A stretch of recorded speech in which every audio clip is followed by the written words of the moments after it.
No, whatever.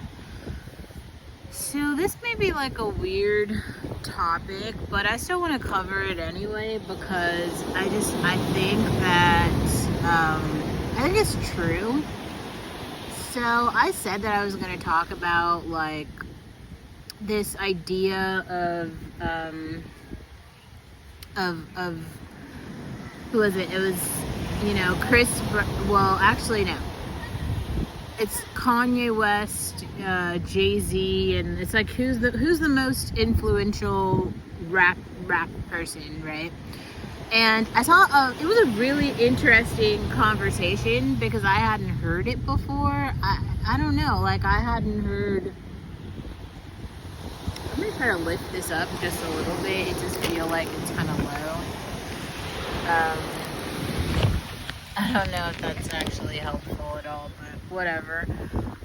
Yeah, it seemed like an interesting conversation, and I'm gonna tell you why. I think that those artists specifically bring something different to the table. Like they're not. It doesn't make sense to compare them. So like, someone. Oh, okay. So it was Bow Wow. It was Jay-Z.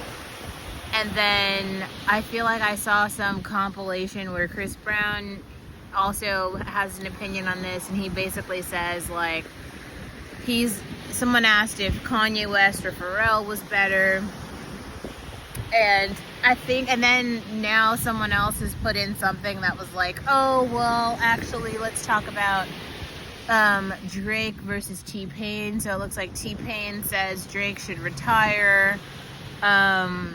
Yeah, I don't think that Drake should retire unless he feels like he doesn't have anything else to say. I think that that's a real possibility. I think that Drake might be at a place where he's actually said everything.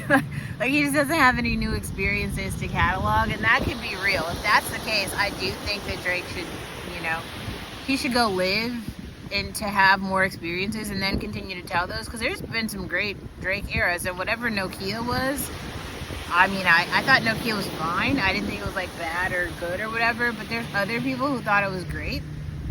So like those people should be able to enjoy it. There's people who thought Nokia was like seriously great.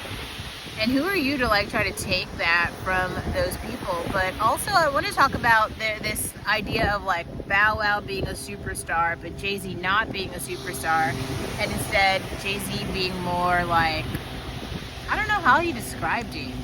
Here's the first thing I want to introduce. Yes, Bow Wow was great. When Bow Wow came out, Bow Wow was for the kids. I don't know how, like, if you were a young person when Bow Wow came out, it made sense because, like, Bow Wow was like, I think I was in elementary and then middle school when Bow Wow came out, and he was like our age, and he was like singing and rapping to us on things that we could relate to. Like he had a video where Solange is like his girlfriend in the video, and they're just like trotting through the house with Puppy Love, the Puppy Love video. It was just like, I can't describe. There has not been a rapper for the kids since Bow Wow, and I think Bow Wow had a thing where he was just really popular with girls. Like Bow Wow and Chris Brown are two artists who specifically make music for women. Like they don't really have music for men, and it makes sense because like I think that both of those dudes are like fuckboys in their own way. I think Chris Brown even more. I think. So I'll go back to Chris Brown in a minute, but I want to stay on Bow Wow for a second because I think that some people don't understand like the relevance of Bow Wow. What was the purpose of him, or like why is he so popular? And it's just because like it's like Bow Wow was like the hip hop Nickelodeon version of like. He was like a pop star. Like he was technically like a rapper, but he was like a pop star. That's why they called him like Mr. 106 in Park and all that stuff. It made sense. Like maybe you had to be there, but the one the one video that really comes to mind for me, it was like a song and a video. So Bow Wow and Chris Brown put out a song called Shorty Like Mine. And then they put out a video for it. And I remember I was in middle school when that song comes out. And the really cool thing about that song is, well, the video mostly, it was like, so MySpace was like new at the time. So now we have like Facebook and Instagram and all these like social media platforms. But what we had back then were like these scrapbooks, like you would go and take a picture, and then you'd give out the picture to like your friends or something, and then the pictures would be nice because you'd like dress up for the picture and you'd look really cool in the picture. And so it was like you were super fly in the picture, and then you hand it out. But the cool thing about MySpace is you can like put all those pictures in one platform, so then anyone who's interested in you can go see all your best pictures.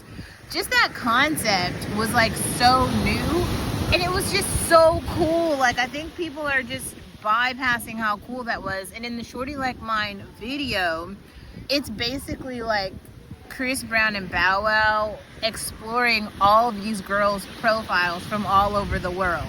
So they're like pulling it up. He's like IMing, is it Angela, the like Rev Run's daughter, Angela? He's like messaging her like, hey, this is my girlfriend or whatever. And it was just like, it was the coolest thing. And then they also had like a broad representation of like women in the video. So there are like some white women, some black women, some multiracial women. Like they were all like pretty, I will say that, but it was still like, it was cool because you're like, oh snap, like it doesn't even matter like where you're from. You could be from Atlanta or from LA or from New York, and you can like post your profile, and then like all these people, these like guys who you're interested in, who you like or who don't live next to you, can see your profile. It's like Bumble now, right? But it was like the first time we saw even the concept of that anywhere.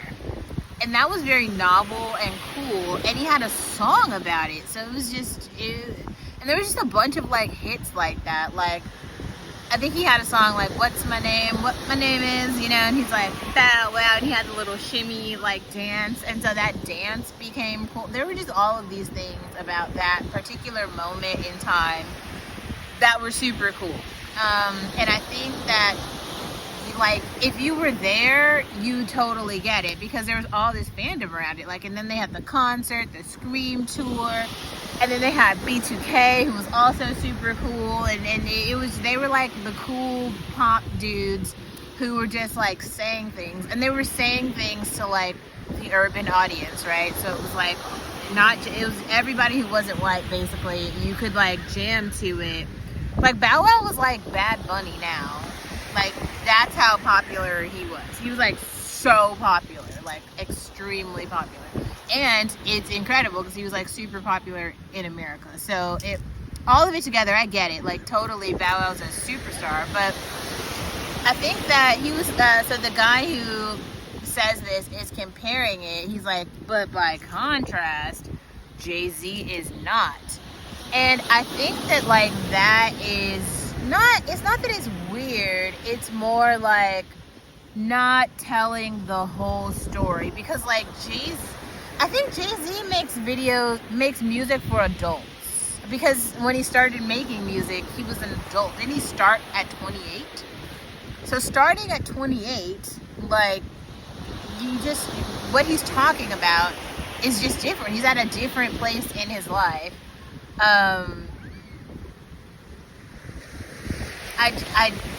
But Jay-Z is great, and there's like Bow Wow's music is like fun pop for kids. Jay-Z's music is like intellectually stimulating for adults and provides almost like a blueprint. It's like some of the most popular albums are literally called The Blueprint, right? But it's like how to live your life if you are from a particular demographic. So I think comparing those two artists is a very strange like feat. It doesn't make sense. Those artists aren't really similar, right? Like they're not similar. So you'd have to start there.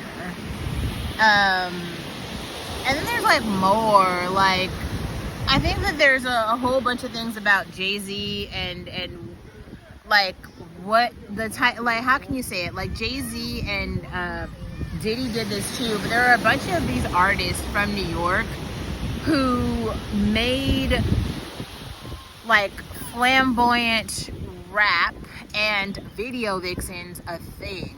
And I think like you can't downplay like that in itself is a cultural significance that you can't, like Bow Wow's making videos for kids, like teenagers and shit. But Jay-Z is making content, he's making videos and songs for adults, but then he also like created a category, like P. Diddy and Jay-Z together and probably some other artists, but they created the video vixen. Like the whole idea and concept of the video vixen, Melissa Ford. It's like she's like a direct product of like the Jay-Z era. Like they created whatever these like influencer OnlyFans people are now. Like they started that. I mean, that's wild if you seriously believe that like that isn't innovative. And then they introduced Kanye West as though Kanye West is a direct product of Jay-Z. Like he called Jay-Z his mentor, like my big brother. He has a whole song called Big Brother, My Big Brother. But I thought the content creator made a really good point where he was talking about how Kanye West, given he's never, like he didn't grow up in extreme poverty, and he also doesn't have any criminal cases, like he's never killed anyone or sold any drugs or anything. So all of his content is about being a regular person in society and also being like a black male in society. So all of his albums, especially like the first 4, were all like college related. The themes were around college because like the most aspirational thing you could do was like the not Higher Learning. What was that show? The one that was about the black people in college. You guys know what I'm talking about. The one, not the Cosby Show, but it was like based on when Denise goes to college, whatever that show is. He basically made albums that were like the next generation. When did he come out? Like 2007 version of that. So college dropout and graduation and all those things, you can't really even compare them to like a Jay-Z because they're like whole different eras. Like they're not talking about the same stuff at all. They legitimately have different experiences. And I think that some people I don't know. I think a lot of people, especially like not all, but I think that a lot of, I think a lot of the young guys have definitely gotten a lot from Kanye West, but I think that Kanye West makes palatable, fine art for like the black excellence gaze. I don't know how else to say that. Like it's such it's great. It's great, visually stimulating. It has all these in-depth references to, modern and historic art, like Life of Pablo Picasso. It's just like if you know anything about like art history or fine art, and then you compare it to an era that like Runaway being all about ballerinas and giving praise really to the beauty of ballet and the female body. All of it is, I don't know, like I think that it's very difficult to not give kudos to Kanye West for being able to highlight that and put that on screen, and that being very real, right? I also think that there was, okay, so the thing I wanted to introduce was this concept where Chris Brown basically says that if you had to choose, would you choose Pharrell or Kanye West? And I think that like just because like when I was in high school specifically, I was not a Pharrell fan. Like, I think Pharrell has always been making music for non-black people in mostly white spaces who wish they had a black friend. Like, he's like the cool black friend who's just like heavily inspired by like Japanese culture. I don't know another way to say that. And it's not bad because like whatever Luca Sabah is today, Pharrell is like the audio version of that. Like, he's like constantly surrounded by models. A lot of it is like high fashion, you know. He's definitely like a pussy fiend, so there's like elements of that. It's like all of that together is like Pharrell. But I feel like, I don't know, I never got it because especially if you just grow up in white spaces, like there's always like the cool guy, and the cool guy moves more like Jay-Z. Like, Jay-Z is like telling you in words like how to be the boss, and then like it's like every single thing he does, it just shows you that like he really know, like he wrote those lyrics because he knows how to do it. So like he's like, let me show you how to be like a man in the world, and then you like see him do it and you're just like, damn, okay, well, cool, you know.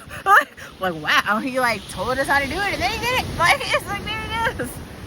You know, it's like really, I don't know. I think that going back to that Beyonce video, the one, Dangerously in Love, like, just go listen to his entire verse on that, where he's just like, got the baddest in the game, wearing my chain, and it's just like, wow. And then you just see, like, you see it, and it's like, everything plays out. Like, you know how, there's the song, and I also want to just include here a little bit of that caveat about, like, Drake.